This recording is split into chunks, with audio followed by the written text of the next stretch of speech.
Thank you for joining me on the path to authenticity, love, and spiritual awakening.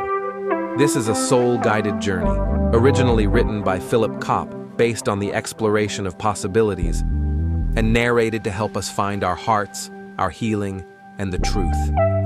I hope you will find guidance in these words and the light in your soul. Let us begin. Chapter 4. Practical Scenarios and Experiences that Manifest Exiles into Life. Let's explore how the exiles, protectors, and authentic self framework manifests in real-life scenarios and relatable experiences. One example would be bullying and the cycle of emotional wounds that follows. Bullying is a powerful example of how unresolved exiles, which represent deep emotional wounds, lead to the formation of protectors, another term for coping mechanisms, which in turn can create cycles of pain that affect relationships, self-worth, and emotional regulation. Let's explore the exile or wounded part in bullying victims. A child who is bullied for being different, shy, or struggling with social anxiety may develop an exile that stores deep feelings of rejection, shame, and inadequacy. If this wound is not properly addressed, it can remain buried in the subconscious, resurfacing in ways that influence self-esteem, relationships, and behavior into adulthood. For example, an individual who was ridiculed in school may feel unworthy in social settings, fearing rejection. They may also develop a belief that they are not good enough, avoiding opportunities where they might fail or would struggle with self-confidence, feeling hesitant to express their true self in professional or personal relationships. The protector or defense mechanisms in bullying victims produces other effects. Since feeling exposed, vulnerable, or rejected is painful, the psyche develops protectors to prevent the exile from being triggered again. This could manifest in several ways. Let's look at several examples of protectors, starting with people-pleasing. This is when the person becomes overly accommodating, seeking validation from others in order to avoid conflict or rejection. Another case is perfectionism. Perfectionism counteracts feelings of worthlessness. They may push themselves to unrealistic standards to prove their value. Social withdrawal avoids potential ridicule. They may isolate themselves and avoid deep connections. In other people, protectors come out as overcompensation with aggression or a need for dominance, becoming aggressive or controlling in social situations as a way to prevent being seen as weak. These protectors can also come out in sexual behaviors. Protectors, while intended to keep the person safe, actually prevent healing by maintaining a cycle of avoidance and fear-based reactions. Healing from bullying means attuning, finding and living the authentic self. Healing from bullying requires releasing the identity of the wounded child and embracing the truth of one's inherent worth. This includes recognizing that past experiences do not define present worth. While we may have acted on our exiles in the past, this does not define a healed person in the present. We find our authentic self by learning to identify and neutralize protectors such as those in the previous examples, which cause avoidance, perfectionism, or fear. Practicing self-compassion and integrating the belief that we are enough, regardless of external validation, helps us reach our authentic self. Additional traits include developing healthy self-expression and boundary setting to replace fear-based protectors with confidence and self-trust. Another common example of exiles and protectors is insecurity in the workplace or professional life. Imagine an employee who feels constantly overlooked for promotions or undervalued at work. Their exile may be tied to childhood experiences of feeling unseen or unheard. Perhaps they had emotionally distant parents, or they grew up in an environment where their achievements were never acknowledged. Their protectors could manifest as overworking, believing that if they work harder than everyone else, they will finally be good enough to be recognized. Some have a fear of speaking up, avoiding advocating for themselves out of fear of rejection or confrontation. This could also be the student who sits in the back of the classroom. Harsh self-criticism is even more common, internalizing every failure as evidence that they are fundamentally inadequate. Healing would involve recognizing that their worth is not tied to external validation and shifting from seeking approval to acting from inner confidence and self-worth. One of the most important examples are how exiles and protectors manifest in romantic relationships. Romantic relationships are among the most powerful mirrors for our inner world. They awaken our deepest longings for love and connection, but they also surface our oldest wounds and defenses. The soul journey diagram helps us understand this dynamic by revealing how unhealed exiles and activated protectors unconsciously shape our behavior in intimate partnerships. A person who experienced neglect or emotional unavailability from their caregivers may carry exiles that hold beliefs like, "I'm not enough," "love will leave me," or "I'm only worthy if I perform." These exiles are tender emotional fragments frozen in time, carrying unresolved fear, shame, or grief. In relationships, they often act as invisible puppeteers, pulling us into repetitive patterns in an attempt to get our unmet needs fulfilled. This child surfaces in our adult bodies, making us behave immaturely. To keep these exiles hidden and avoid their pain, our system deploys protectors, the strategies that help us survive but often sabotage intimacy. A common protector pattern in relationships is clinginess and codependency. When the exile fears abandonment, the protector becomes hyper-attached. This may look like excessive reassurance seeking, merging with the partner's needs, or making them the sole source of emotional stability. It can feel suffocating and lead to emotional fusion, where individuality dissolves. On the other side, some people act with emotional avoidance and put up emotional walls. Some protectors believe that intimacy leads to pain. They create distance by shutting down emotionally, minimizing vulnerability, or avoiding conflict. These individuals may be highly independent on the surface, but struggle to let anyone truly see or touch their inner world. Very commonly, jealousy and the need to control come out as protectors. If the exile believes love is scarce or untrustworthy, the protector may become controlling, monitoring their partner's actions, demanding proof of loyalty, or becoming reactive when boundaries are tested. Beneath this is a terror of being replaced or forgotten.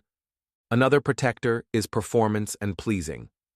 A person may overfunction in the relationship, trying to earn love through achievement, service, or constant positivity. This pleasing pattern is a protector strategy meant to prevent rejection, but it often leads to resentment or burnout when the real self remains unseen. Just like avoidance, it is a block to authenticity, and even though it comes across as positive, is not real and is based on negative feelings. Other behaviors that sabotage relationships include withdrawal and punishment. Some protectors respond to perceived slights by shutting down and withholding affection, becoming passive-aggressive, or withholding love and attention to create distance. These patterns push the partner away and reinforce the belief that closeness is unsafe. These protectors build walls around the heart, not because the person doesn't want love, but because the exile inside is terrified of being hurt again. Ironically, the very strategies meant to protect often become the prison that prevents real connection. These behaviors, which are meant to protect the lover from a broken relationship, end up preemptively breaking the relationship, preventing the person from ever truly experiencing the relationship or reaching commitment. Exiles and protectors undermine bonding by blocking vulnerability, which is the root of emotional intimacy. They create misinterpretation of intent, where a partner's neutral action may be seen as a threat. This creates miscommunication where intent and action do not match, decaying trust between partners. They result in emotional inconsistency, vacillating between over-engagement and withdrawal. They lead to projection and assuming the partner is responsible for the pain of past relationships. They can even sabotage healthy love because familiarity with chaos feels safer than unfamiliar peace. It can be difficult to differentiate between codependence and authentic connection. When we rely on our partner to fulfill emotional needs we haven't learned to meet within, it creates dependency rather than intimacy. Codependence is a sign that exiles are still running the show and protectors are micromanaging connection. In contrast, when we are anchored in the authentic self, we can offer love freely without demanding it as compensation. Authentic connection arises when each person has a relationship with their own exiles and protectors. When vulnerability is shared with care, not used to manipulate.